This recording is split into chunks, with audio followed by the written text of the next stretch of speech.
मनुष्य का शरीर नश्वर है।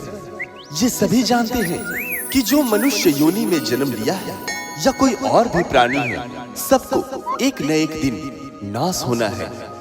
ऐसे में अगर आप राम का नाम न लिया तो क्या किया? आइए सुनते हैं एक प्यारा सा निर्गुण रामबली पासवान जी के सुमधुर आवाज में।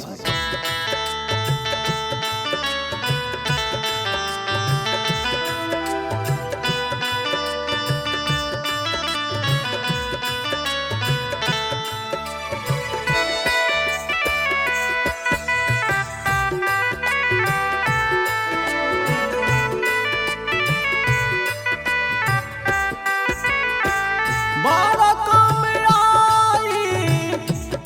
काम आई, बड़ा काम आई, बड़ा काम आई, बड़ा काम आई, राम भजन सुधा बड़ा काम आई, राम भजन सुधा बड़ा काम आई, राम भजन सुधा।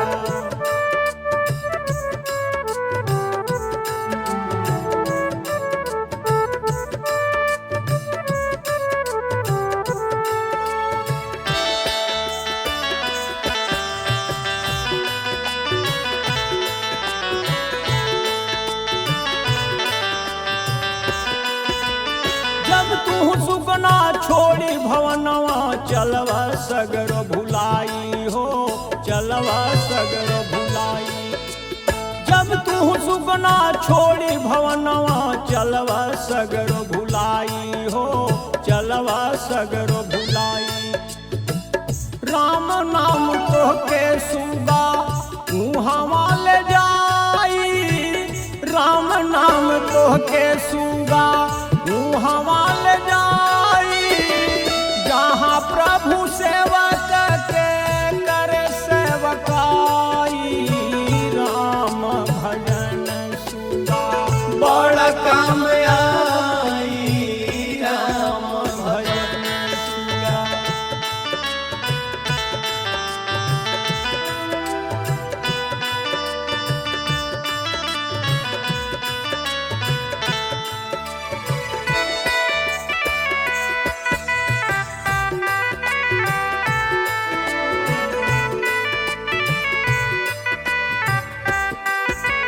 बेटा खातिर चोरी करवा दिन दोपहरिया भाई हो, दिन दोपहरिया भाई।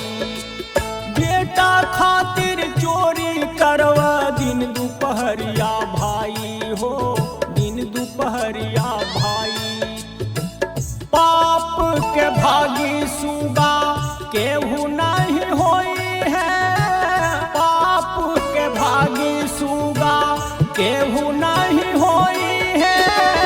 व्यर्थ में निसफल जीवन गमाई, राम भजन सुधा बड़ा काम आई, राम भजन सुधा।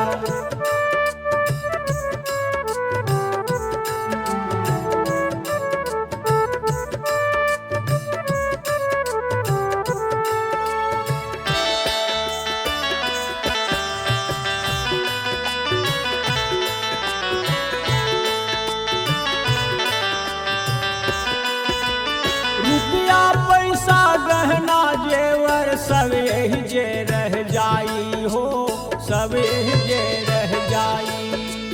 रुपया पैसा गहना जेवर सब यही जे रह जाई हो, सब यही जे रह जाई।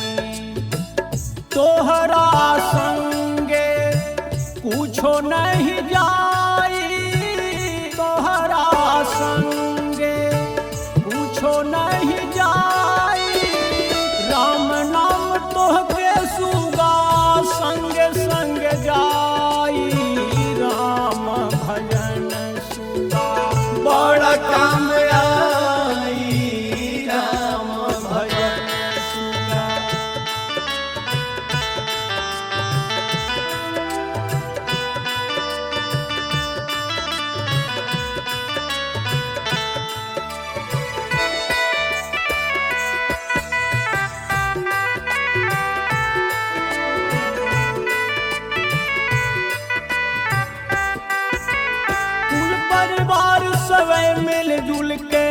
बांस के ठठरी बनाई हो, बांस के ठठरी बनाई।